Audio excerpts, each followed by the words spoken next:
নমস্কার বন্ধুরা, 2022 প্রশ্নভুল মামলা সংক্রান্ত খুবই গুরুত্বপূর্ণ একটি আপডেট রয়েছে তোমাদের জন্য।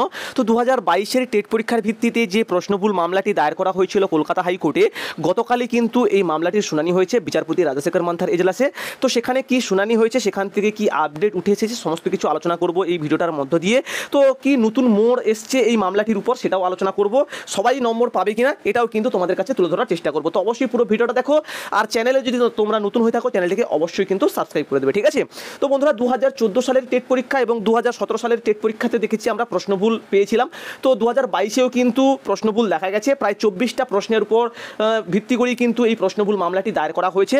তো বন্ধুরা, গতকাল এই মামলাটির শুনানি হয় রাজাশেখর মান্থার এজলাসে, এবং তিনি যে নির্দেশিকাটি গত শুনানিতে দিয়েছিল, অর্থাৎ যাদবপুর বিশ্ববিদ্যালয়ের যে উপাচার্য রয়েছেন ওনাকে নির্দেশিকা দিয়েছিল যে একটা উপদেষ্টা কমিটি গঠন করে এই প্রশ্নগুলো ভুল রয়েছে কিনা তা বিবেচনা করার জন্য। তো সেই মতো বিবেচনা করে কোনো তথ্য এসেছে কিনা সেটা কিন্তু সাব রেজিস্ট্রারের কাছে জিজ্ঞাসা করে, এবং সেখান থেকে জানতে পারে যে কোনো রকম তথ্য কিন্তু এসে পৌঁছায়নি। অর্থাৎ এই 24টা প্রশ্ন ভুল নাকি সঠিক এখনও পর্যন্ত কিন্তু যাচাই করে তারা পাঠায়নি, ঠিক আছে?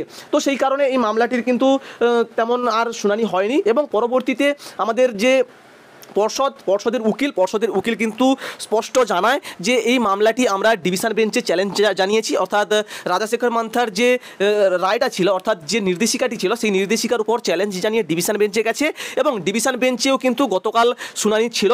তো সেটা পরে বলছি কি হয়েছে সেখানে। তো তার পরবর্তীতে কিন্তু পর্ষদের উকিল জানায় যে এই যে মামলাটি কিন্তু আমরা এখন বর্তমানে স্থগিত চাইছি। তো সেই মাফিক আমাদের বিচারপতি রাজাশেখর মান্থা তিনি জানান যে আমি এখন বর্তমানের জন্য কিন্তু এই মামলাটিকে স্থগিতাদেশ করে দিচ্ছি, এবং পরবর্তীতে ডিভিশন বেঞ্চ থেকে রায় এলে তারপরে কিন্তু আবার যারা পিটিশনার ছিল তারা কিন্তু ক্যান ফাইল করতে পারবে, এবং পরবর্তীতে কিন্তু আবার শুনানি হবে। তো ডিভিশন বেঞ্চে কি রায় আসে সেটার জন্য কিন্তু অপেক্ষা করতে হবে। যেহেতু সিঙ্গেল বেঞ্চের উপরে ডিভিশন বেঞ্চ, তো ডিভিশন বেঞ্চের উপরে গিয়ে কিন্তু সিঙ্গেল বেঞ্চের কোনো নির্দেশিকা কার্যকর হবে না। সেই কারণে কিন্তু এই মামলাটি সিঙ্গেল বেঞ্চে আর থাকলো না, এক কথায়, ঠিক আছে? পরবর্তীতে ডিভিশন বেঞ্চের রায় আসার পরে যদি আবার ক্যান ফাইল করে আবার যদি শুনানি করাতে চায় তাহলে কিন্তু আবার শুনানি হতে পারে। কিন্তু বিশ্ববিদ্যালয়ের কাছ থেকে এখনো পর্যন্ত যে তথ্য চাওয়া হয়েছিল সেটা কিন্তু এখনো পর্যন্ত পাঠানো হয়নি, যে কারণে এই মামলাটি কিন্তু পিছিয়ে গেল। তো গতকাল এই মামলাটি ডিভিশন বেঞ্চেও কিন্তু লিস্টেড হয়েছিল, কিন্তু ডিভিশন বেঞ্চে গতকাল শুনানি হয়নি। তো এই মামলাটি আবারও কিন্তু এক্সটেন্ড হয়ে গেছে, অর্থাৎ পিছিয়ে গেছে, ঠিক আছে?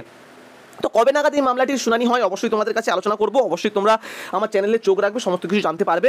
তো এই মামলা সংক্রান্ত যে 24টা প্রশ্ন রয়েছে, অর্থাৎ 24টা প্রশ্নকে কেন্দ্র করে যে মামলাটি দায়ের করা হয়েছে, সেই 24টা প্রশ্ন নিয়ে কিন্তু আমি অলরেডি একটা ভিডিও দিয়েছিলাম, যে প্রশ্নগুলি ভুল রয়েছে কিনা সেটা তোমরা দেখে নিতে পারো, ঠিক আছে? কোন কোন প্রশ্নগুলোর উপর মামলা করা হয়েছে এবং সেখান থেকে কোন কোন প্রশ্ন ভুল থাকতে পারে সেটা কিন্তু তোমরা নিজেরাই বুঝতে পারবে। তো অবশ্যই ওই ভিডিওটা দেখো, আশা করছি তোমরা মোটামুটি একটা ধারণা পেয়ে যাবে।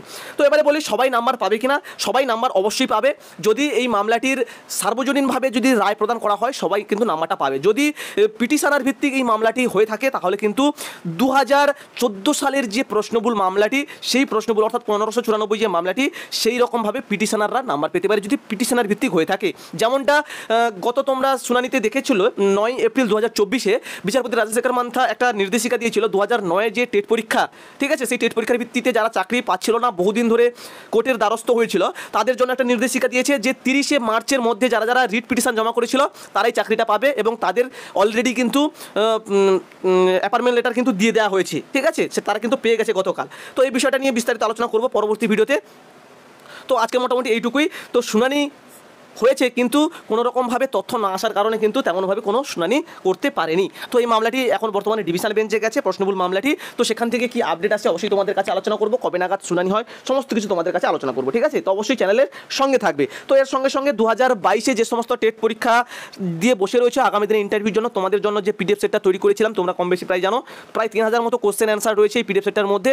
যারা যারা আগামীতে ইন্টারভিউ দেবে তোমাদের জন্য খুবই গুরুত্বপূর্ণ, কেননা যারা 2022-এর ইন্টারভিউটা দিয়েছে, যারা বর্তমানে চাকরিরত অবস্থায় রয়েছে, তাদের কাছ থেকে কিন্তু প্রশ্ন কালেক্ট করেই উত্তর সমেত রেডি করা রয়েছে। অর্থাৎ তাদেরকে কেমন প্রশ্ন করা হয়েছে সমস্ত কিছু প্রশ্ন কিন্তু কালেক্ট করে পিডিএফটা রেডি করা রয়েছে।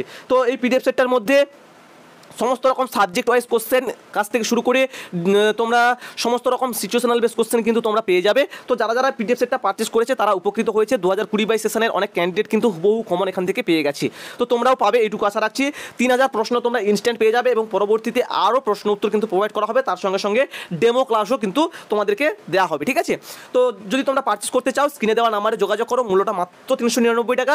পারচেস করে পড়াটা শুরু করে দাও, আগামী দিনে ইন্টারভিউর জন্য আর কোনো রকম ভয় থাকবে না, এইটুকু তোমাদের কাছে বলতে পারি। তো অবশ্যই তোমরা পারচেস করো, পড়াটা শুরু করে দাও, আর প্রশ্নবহুল মামলা সংক্রান্ত কোনো আপডেট পেলে অবশ্যই তোমাদের কাছে আলোচনা করবো। তো আজকের মতো টাটা, জয় হিন্দ, বাই।